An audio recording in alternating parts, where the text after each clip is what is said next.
Okay, good morning, everyone. Good morning, Cardinal Ambrosic, all our staff and students, and good morning to our social media community. This morning is day 2 of Catholic Education Week, Igniting Hope, the Hope Within Us. And I thought it would be fitting today to invite on Zoom this morning the Office of Vocations. And so we have with us Father Chris Lemieux, who's the director of the office. We have Joe DeFonso. Actually, Joe is a friend of Cardinal Ambrosic. He's been to our school a few times now to make some presentations about the office. And we have a seminarian with us. We have Cole Powers also joining us. And so what I thought we could do this morning was look more closely at kind of our own vocation, our own call, look at ways in which we can discern further what it is that God is asking of us and where it is that God is leading us. And I thought it would be great to have the Office of Vocations here with us to do that. So, first of all, good morning to everyone. Good morning. I'm glad you accepted. Cole, so happy to see you as well. I know I've always asked Joe if there's a seminarian or two that we could add, so I'm glad that you're able to join us, Cole. So why don't we begin first with just your own vocation stories, if you will, a few minutes, and maybe we can begin with you, Father Chris. Just tell us a little bit, tell our students, our community, a little bit about your own vocation story. Okay. My vocation story starts about 17 years ago. So just to sort of give you a little bit of background, I didn't grow up Catholic. I wasn't raised in a Catholic family or a Christian home. And so throughout my teen years and my early adulthood, faith wasn't really a part of my life. As I was sort of getting to the end of my 20s and really considering just life in general, where I was going, what I was doing, one of the things that I guess I'd say faith kind of caught me by surprise. I had a pretty good job. I was a bus driver for the city of Mississauga at the time. And I spent a lot of time with my friends, played sports, did things like that. So going to church or being a part of a faith community, I was, as I said, I was caught by surprise. Good friend of mine though, who I spent a lot of time talking to, she was a very committed Christian and just was one of those people who seemed to really have her life together. So after a number of invitations from her and kind of in secret, I started to go with her to Alpha. And so Alpha was kind of the inroads to my own faith journey. And in and around the same time, again, by surprise to me, not only did I start to follow this path towards God, but also started to, as I began to really take prayer seriously, start to hear God calling me through other people to think about what would I do with my life. I was single at the time, but certainly not thinking in any way about priesthood. And but a lot of people that were becoming close to me, members of my own faith community, including my pastor, invited me to think about the priesthood. So it took me a couple of years, but I began to sort of take that seriously. I began to see that the way that God really speaks to us is through other people. And I reached out to the vocation director then many years ago, and I started in one of our discernment programs. And about a year and a half or so later, I entered Sarah House and then the seminary next year. And here we are. I'll be, in about a week's time, I'll be celebrating 8 years a priest. And so, yeah, that's kind of how I got here. That's amazing. I love the way you use the word surprise, how, God surprised you along the way, or you had these many surprises.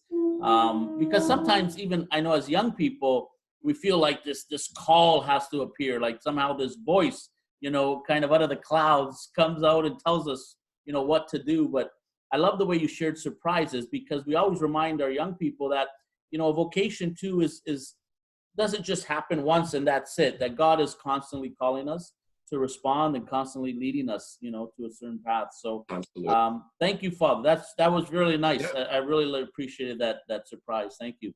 Joe, why don't we go to you, Joe? A little bit about your vocation, Joe. Okay. Well, my story, sometimes I think the vocation to marriage is less so of a story to tell. But I've come to realize that that's not really the case. That marriage isn't a default. It really is God speaking to you, and sometimes it takes a while to see it. Many years sometimes. For me, I guess my calling really began with first being called to take my faith seriously. So my parents and I immigrated to Canada when I was very little, and like so many other families, they came here for a better life for their kids, and worked very hard. I would say that the faith life in our house was taken care of mostly by my mother. She was more the example of that. My father was a very good man and supported the family in many ways, but he focused more on the work side, keeping food on the table and that. And maybe it was just a cultural thing where the mother was the one that sort of carried the torch for the faith. So that was my example, and a good example for sure. In time, though, as you get older, you need more examples of that in your life. And fortunately, I was able to meet people who did that for me. In particular, I met a priest when I was at university who we met in the weight room. I'd work out every day, and he'd work out, and I didn't know he was a priest until many months later, and we became friends. And he helped me to start taking my faith seriously for myself. It had to take root in me, and I think he was instrumental in doing that. And he also was instrumental in perhaps seeing some of the qualities that I had that might be useful in terms of a career as well. And actually, that's how I got into teaching. He encouraged me in that sense.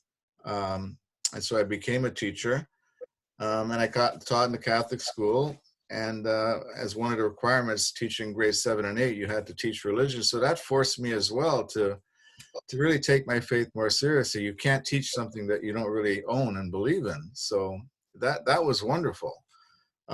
So much so that when I moved up into high school, that was one of the areas that I focused my teaching on, that I really enjoyed it so much. And also, teaching brought my wife into my life. I met her in a school teaching, and she too was very instrumental, and her family was instrumental in bringing me along and showing me how important the faith is to your entire life. Moving along, we were blessed with children. Surprisingly, we had 7 boys. That was a surprise, but a blessing for sure. And all along, I came to realize that for me, the things that matter most in my life I would coin them as the 3 F's: faith, family, and friends. And I know my kids hear me say that all the time, but that's really what my life is all about.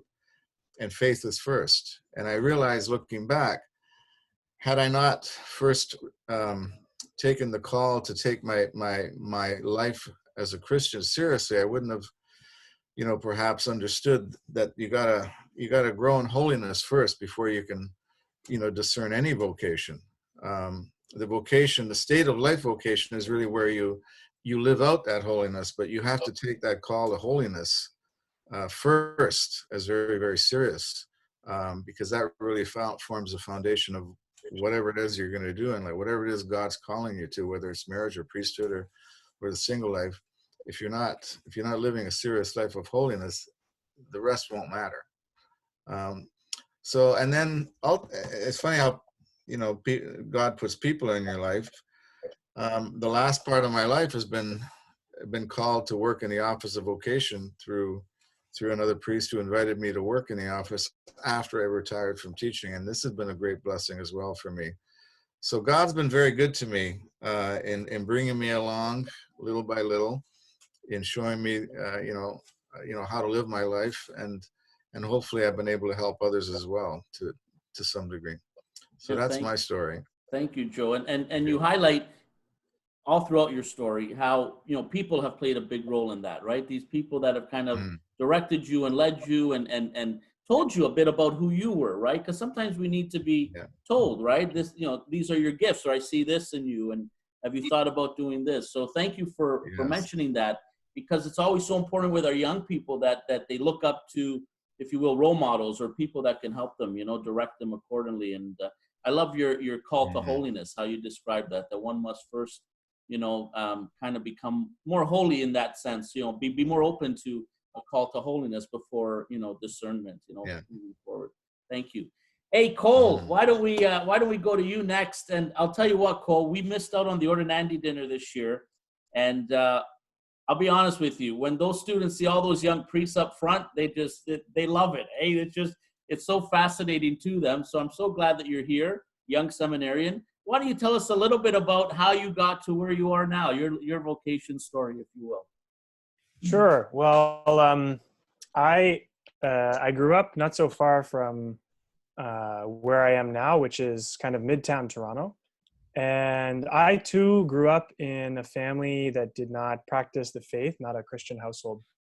So, like Father Chris, um, I actually had an experience in high school with one of my teachers that I would say kind of started me on my path. It was near the end of my grade 12 year. Classes had ended, so we were just getting ready for exams and collecting our final assignments back. And I went to see this one literature teacher that I really admired.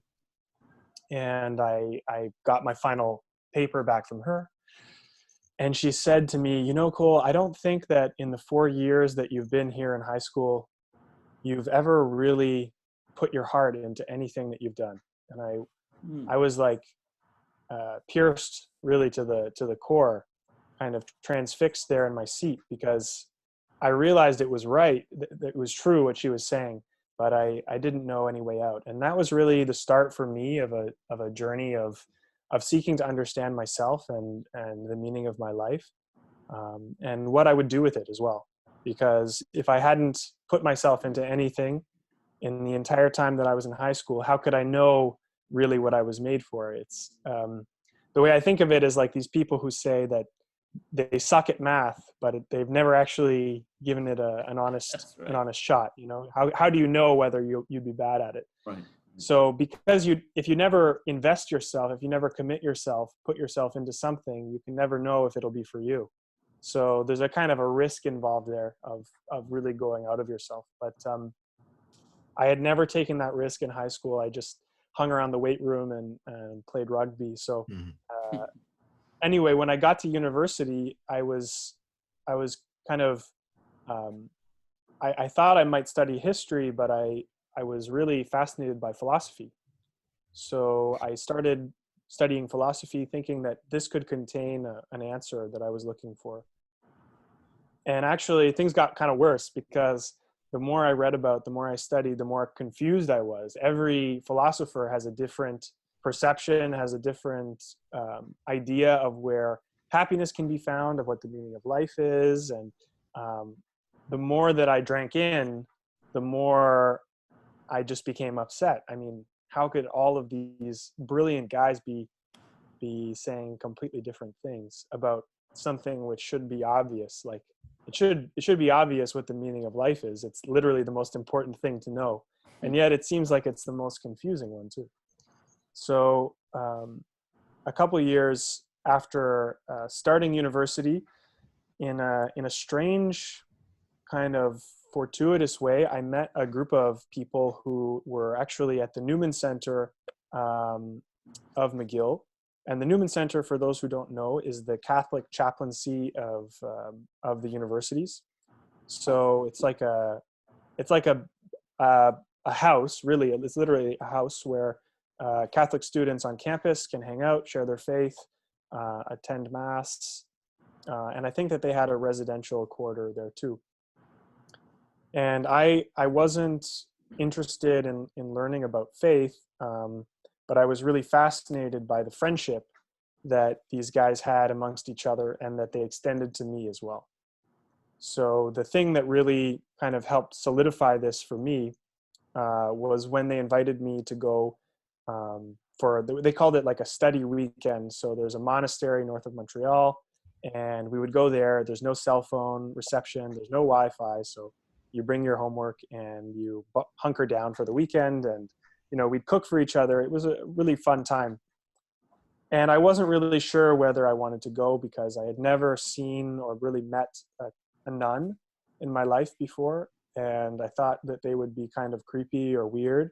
And then I didn't really know the entire group either. I only knew a couple of people, so I wasn't sure, would I be accepted? Would I be welcomed?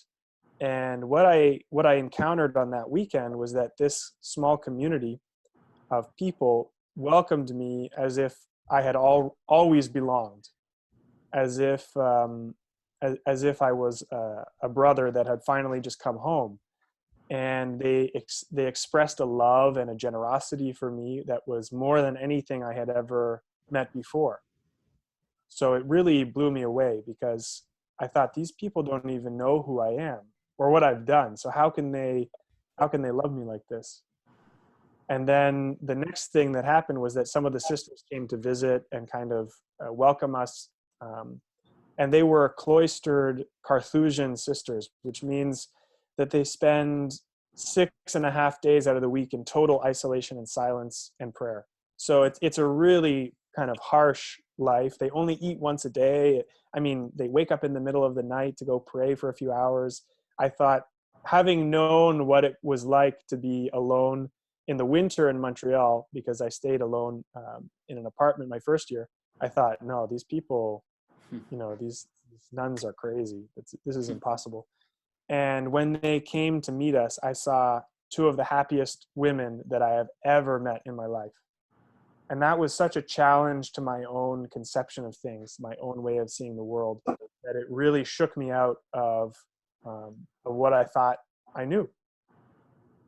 So fast forward a little bit, I started studying to belong to the Catholic Church through this program called RCIA, which Father Chris also did. And through the RCIA, I also got to know a bunch of other young Catholic people, and I saw that this was not just something for old ladies in the back of church, but actually was something that had an answer to what I was looking for now. So around the same time, I understood that this call to belong to the church was also a call to belong to the Lord in a more personal way. Basically, it's like I had always been trying to fill up an emptiness inside of myself with anything I could get my hands on. And when I met the church, when I encountered the Lord, this emptiness started to overflow. And I understood that this relationship with God was what was causing me such happiness. It was giving me such peace and such joy. I even saw in myself a little bit of what those sisters had. And I thought, well, if this is what it means, I'm in. Let's go. Whole hog.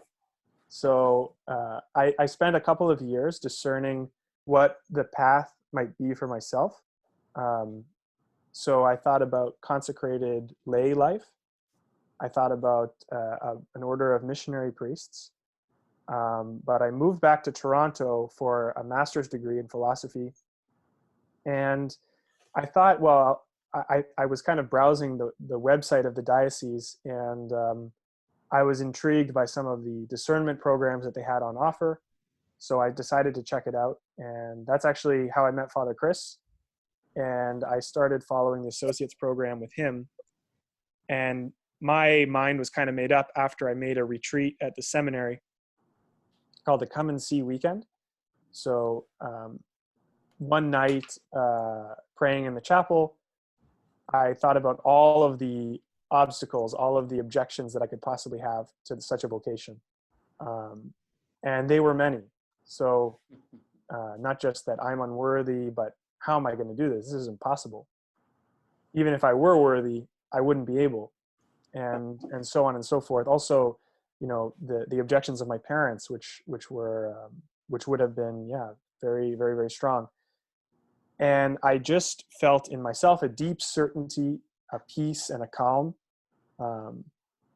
and not exactly a voice. I don't hear voices, but I felt a kind of intuition in myself that somebody was saying to me, listen, all of these things which you take to be obstacles, I will eliminate, and my grace is enough for you. So with that kind of certainty, I went ahead with the associate's program. I applied to enter the seminary, and now I'm in my second year of theology. So I've done 4 years, and God willing, I have 3 left. That's awesome, Cole. That's awesome. I can assure you, just by hearing your story, that's that intrigue that young people, love so much, or love hearing when they attend the Ordinandi dinner. I know we'll talk about it a little later, but our young people are always searching, right? They're always searching to belong. They're always searching to feel big, that they're part of something bigger. And many of them are running on empty, right? They're looking for things to fill them. And a lot of times the decisions they make are negative ones, right? What's filling them is not positive. So again, to hear such a young person and share that love of God, that love of the church, is inspiring. And I want to thank you for that, because each time I hear the story of a young seminarian, it really affirms as well my own vocation and kind of my own mission. So thank you. Thank you to all 3 of you. If we can continue on, let's just move on a little bit. If you could just talk a little bit about the work of the Office of Vocations. Father, maybe we can begin with you as the director. Sure. And again, just kind of on a larger scale, kind of maybe the overall mission and kind of your role perhaps in working with parishes or working with young people in the Office of Vocations. Sure.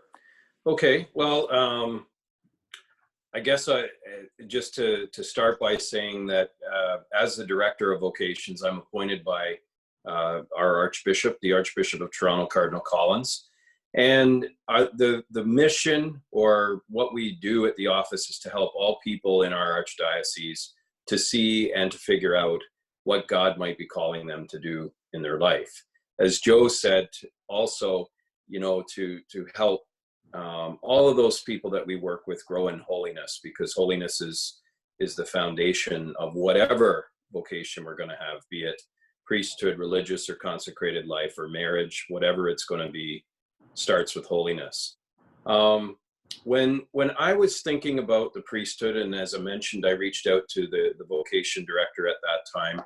The office was a priest and his secretary, but over the last 11 years, so I've been vocation director just over 6, but the last 11 years, Father Hans Park, who is our vocation director. Both of us have been very blessed with Cardinal Collins' direction and desire to really develop and build and grow this office, so that we really could be committed to helping all people, men and women, figure out what God might be calling them to do.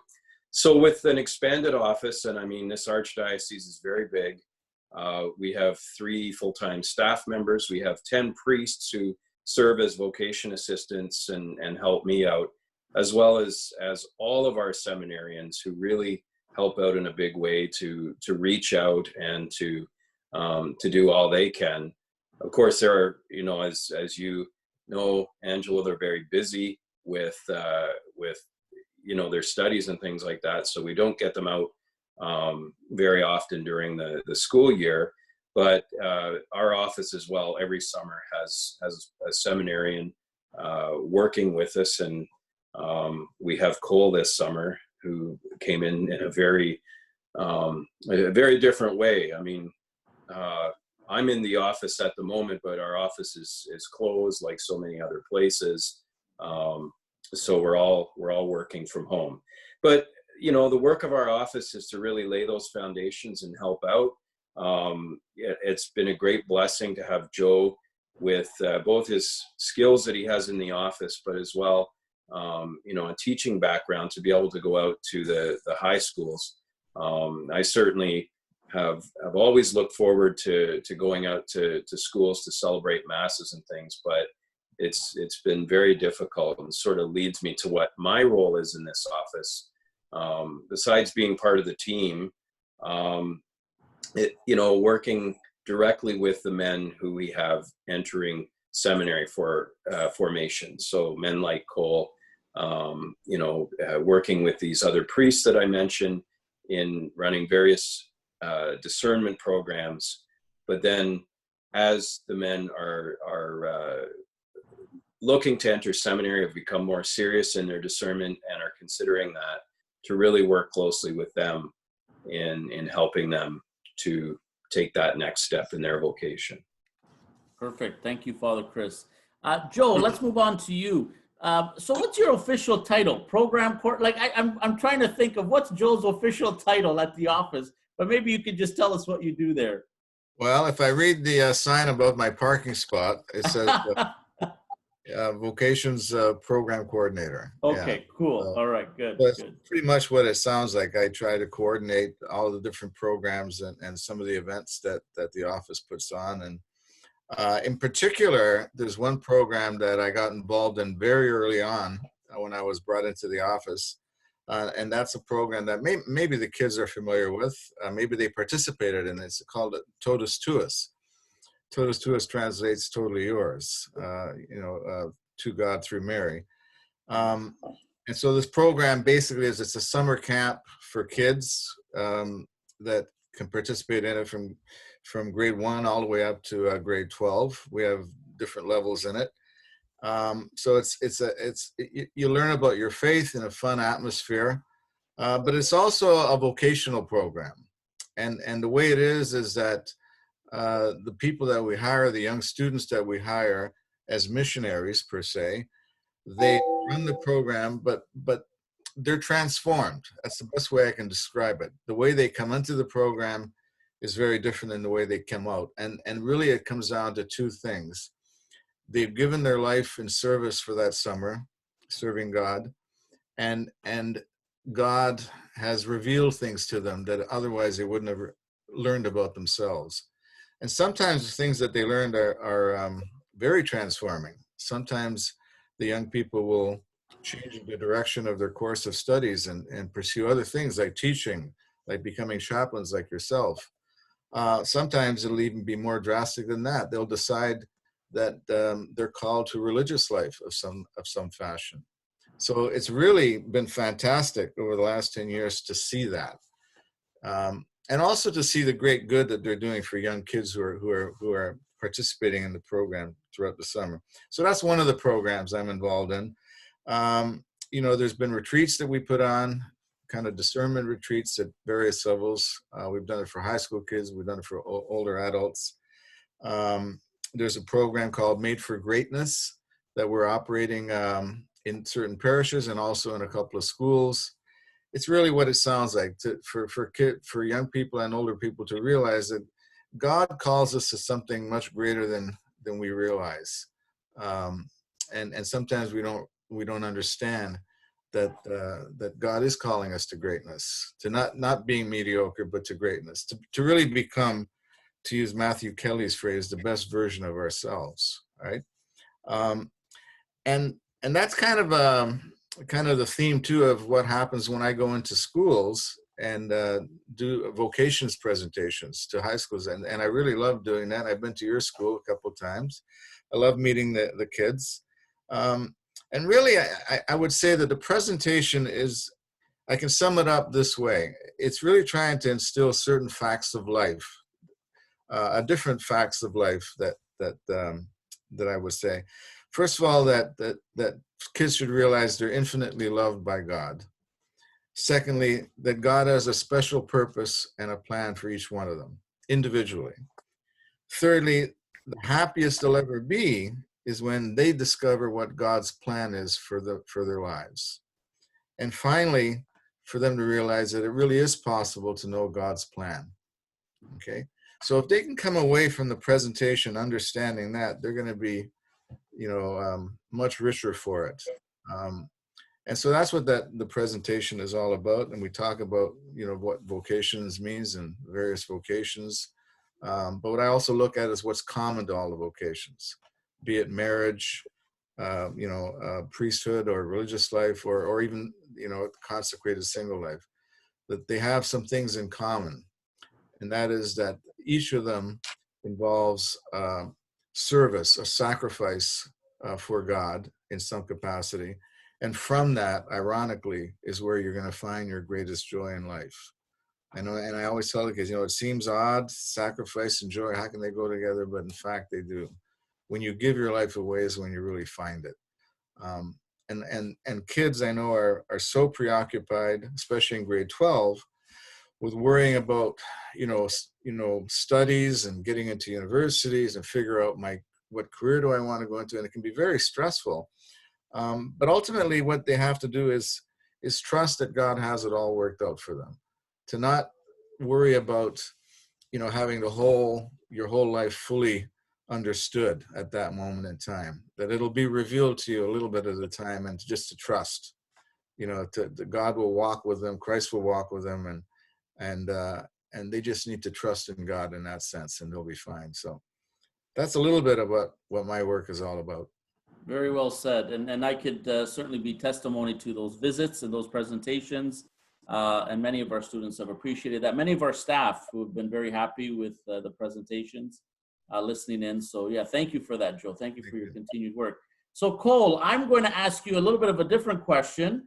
I want you to share with us, or share with our viewers, kind of what it's like to live in the seminary, a little bit about the life in the seminary. And I have a quick story about the seminary. I never attended the seminary. I did obtain my Master's of Religious Education at St. Augustine's Seminary, so I was able to study alongside some of the priests that are in our diocese today, earlier in those years.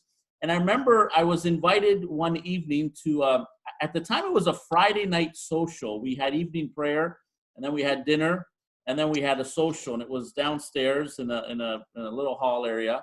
And there was this vending machine, and I kept noticing seminarians going to this vending machine, and I thought, what are they like? Why do they want pop? Like everyone's, and so it showed pop, but apparently beer was coming out. Now I don't know if that's still the case, if that's still happening, but that's a story I remember being at the seminary with seminarians, of this vending machine that apparently had beer in it as opposed to pop. But anyways, I digress. Go ahead, Cole. Well, I think the vending machine belongs more to Father Chris's time in the seminary than my own. Yes, I think so. It does. Unfortunately, it's long gone. Oh, gosh. I love that machine.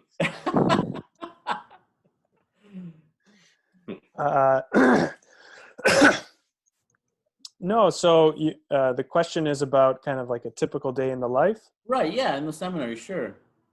Sure. So I can give a sense of the schedule, if you like. I've never been a morning person. And the more time I spend in the seminary, I feel the less and less I become a morning person. But I've never gotten used to the schedule, is what I'm trying to say. So we begin at 6:30 in the morning with silent prayer. And then we have morning prayer together at 7 a.m. So that's like a community prayer. Then we've got breakfast. And then everybody kind of, the different years of theology have different schedules because they have different courses that they're required to take. And there's also guys who are studying philosophy. So the guys studying philosophy might be at Ryerson. They might be at U of T. I think that there was a guy at George Brown. So depending on what university they're at, they might have a different schedule entirely. And we take all of our classes downtown. So we commute downtown from 2661 Kingston Road, which is Kingston Road in Brimley out in Scarborough. And we'll study downtown and then come back together. And we'll have mass in the evening typically, then dinner, and then sometimes there's a kind of a programmed talk that we'll attend in the evening, or otherwise it'll just be free time to study or to socialize, to do whatever. But I think those are the things that we do. But the substance of the seminary is really something else. because it kind of goes beyond any of the activities that are planned. So, I mean, being a priest and studying the seminary is not just about the classes that you take. It's not just about adhering to a rule. It's not just about being a good guy or being really hard on yourself, really tough on yourself, but actually it's about formation. And what is formation? Formation is not it's not something that takes place from the top down, I would say. It's really something that takes place, in my own experience, most powerfully amongst the guys in your own year group, in your own cohort, so to speak. So it's almost a product of friendship and fraternity, because you understand more what it means to be a good Christian man by spending time with other good Christian men. Almost by osmosis, you know, the science students, I think, probably are studying osmosis at some point, like when a membrane, when something passes from one side of a membrane to the other, you know. So when something passes from somebody else into me, I see that guy's really patient with people that really annoy him. That's awesome. How does he do that? I want to know more about it. Or this guy, he really studies hard. He takes his studies really seriously. I want to know more about that. So that for me is really the substance of seminary life. And it all takes place under the guidance of men who have been priests for a long time, who have really studied theology very, very intensively, and who have a kind of ideal to communicate to us as well. So all of those elements kind of blend together, if I can put it that way. Very nice, Cole. You highlight in there the sense of community, and I know that one thing, as we've been checking in with our students with this online instruction now for the last 7 weeks, one thing our students continue to tell us is that they desire so much to be part of a community again. And yet when we're there, they don't really tell us that, right? They're just kind of going through the paces and doing their thing, getting into trouble from time to time too. But they're really now, there's this desire, right, to really be in a community, to feel part of that community. And so thank you for highlighting that, because that, I would imagine, becomes so important, so integral in seminary life.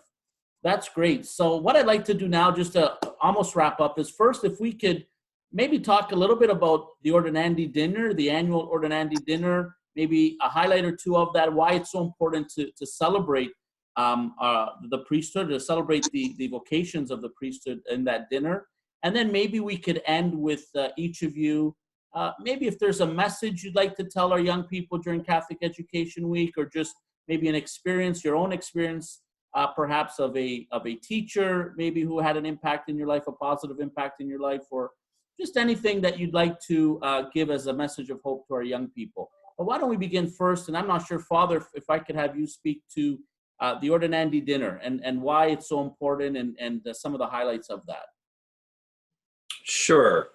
Well, as you may know, I mean, the Ordinandi dinner we've been hosting for years and years. The Sarah Club has been really instrumental. I mean, it's the dinner that they host, and they do so much in prayer and in support of not only our work in the Office of Vocations, but just in really being committed to vocation work in the way that, and importantly, the way that lay people support the work that we're doing as well in the church and in these offices like ours. So it's an important dinner because I think I certainly can speak for myself here, that when I was discerning and when I was considering the seminary, going to the Ordinandi dinner was an important place for me to hear some of the stories that I could, and I could identify with some of them. You certainly got the sense that a vocation to priesthood or religious life doesn't look like one particular thing. I think one of the things that we tell ourselves, or the misconceptions that we have, is that we have to be a certain way in order to be a priest or to be a religious sister. And the Ordinandy dinner, I think, is an important place where that's kind of dispelled. So I think, the dinner's an important part of the year for the men, and also for those who are attending. I certainly know I look forward to it, just to get together with so many dedicated people who support us in so many ways. And I certainly have talked about this with Joe and other people in our office and in the seminary of just how good it is to be there, and to be with all these people who really support the work that we're doing. I don't know if I know Cole and Joe were both there as well this year, if they want to add anything. I would echo everything you said. I think for me, it's the highlights of the year when I get an opportunity to listen to the vocation stories of these young men, that many of whom I've known for quite a while. I may have met them when they first joined the seminary, or even before that, and then many years go by, and you see the fruition of their calling. And they're beautiful to listen to their stories, and they're unique. And each one is you can see the hand of God in each one of their lives. And I really hurts that this year the young people in the school board didn't get an opportunity to meet them. They're all good, but this year we have an exceptionally larger group as well, and very interesting group of young men.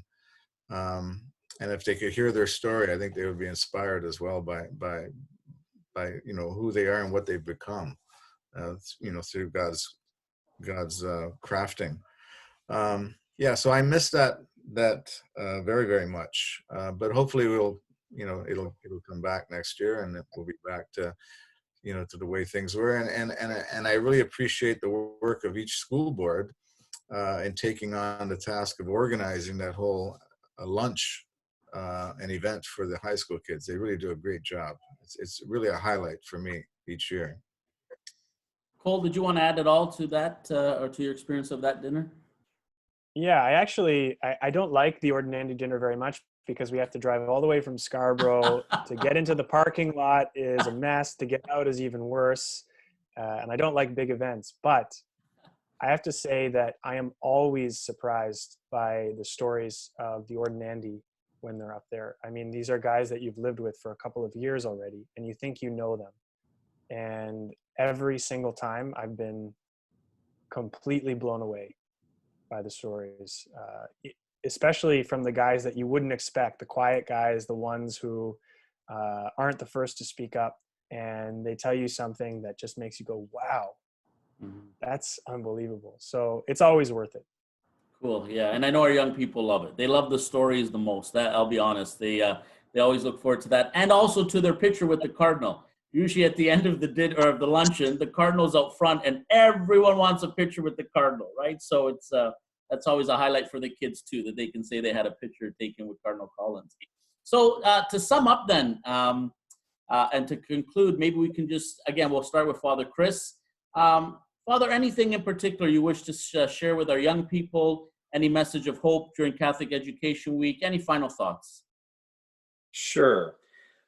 I think what I like, just reflecting back to my own vocation story, when I look back on my life, even though I was ordained a priest in my 40s, when I'm sort of looking back and reflecting upon my entire life, and even though I wasn't necessarily living or practicing as a Christian for much of it, I see that God has always been present. That whether I knew it, whether I accepted it, whether I wanted it or not, that God and God's love was always there, and that God always had a desire for me. I mean, as I live out my vocation now, I think I can start to see that better. I think the word, or the way that I describe us all, is a work in progress. We're not perfect. Even as a priest, and I sort of look back at the beginning of just thinking about becoming a priest, I didn't have a desire to get up and speak in front of groups of people. As Cole said, all these reasons to say no, but if I was going to be true to my faith and trust God, then I had to say yes to God. And I've never regretted it. I've in and through the priesthood and the people that I've met and everything, I've discovered my own meaning of my own life and my purpose for my life. So what I'm getting at here is that I really value and appreciate Catholic education. As I spend my time working with our seminarians and young people that we hire in the summer for Totus Tuus, almost all of those young people are coming out of our Catholic schools. And so, Joe and I have talked about this many times, just the importance of wanting to be present, that we're not necessarily, we're not recruiters. We're not sort of looking to recruit or anything, but just to help people, to see that God is loving and calling them too.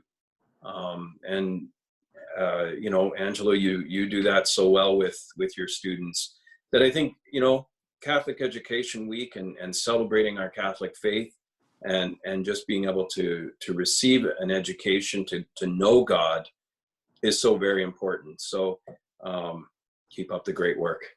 Thank you, Father. Well said. Thank you. Joe? Well, what I would like to say to the young people that are listening right now is something I would say in the presentation if I were in a school, and that is that maybe this is a really good time during this time of COVID for all of us to look at our lives and ask ourselves, who am I? What am I all about? What's my purpose? And one of the things I try and present to students is this analogy that if you look at a beautiful tree, in full bloom, think of your life that way. First and foremost, you have to look at this beautiful tree and realize that it's rooted. That's what holds it up. So what is it that is your life rooted in? What do you want your life to be rooted in? Will it be those illusory attractions of the world, like, power, pleasure, prestige, possessions? Is that what it's going to be rooted in? Or is there something more foundational you want it to be rooted in? And we would say, of course, you want to root your life in the source of life, and that is in Christ himself. And then from that, you have this beautiful trunk that supports the tree. And that trunk really represents, a life of virtue, that call to holiness, that call to be complete as a human being.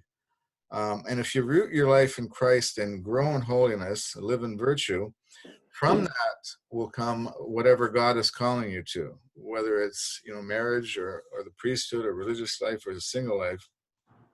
That will be how you'll live out, that virtuous life. And then your life will bear fruit.